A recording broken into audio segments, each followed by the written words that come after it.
So in this Canva tutorial video, I'm going to be showing you guys how to add a YouTube video to a Canva design. So first thing you have to do is that I want you to go to the apps tab right here on the left hand side of the screen. So once you're there, I want you to press on apps.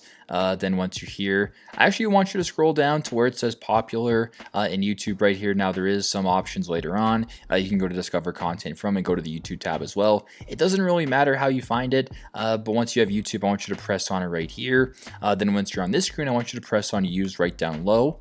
Then once you're here, I want you to go search, and you can search up a different YouTube video. So if I want to search up a video of Fortnite, right, I will type that in, and then it says, top 7 creative maps you must try. OG Fortnite is back. I'll press on this one. And then all of a sudden, this Fortnite video from YouTube is now embedded into your Canva design. So I hope this video helped you guys understand how to add YouTube videos to Canva designs here in Canva. I hope this video helped. Thanks again for watching.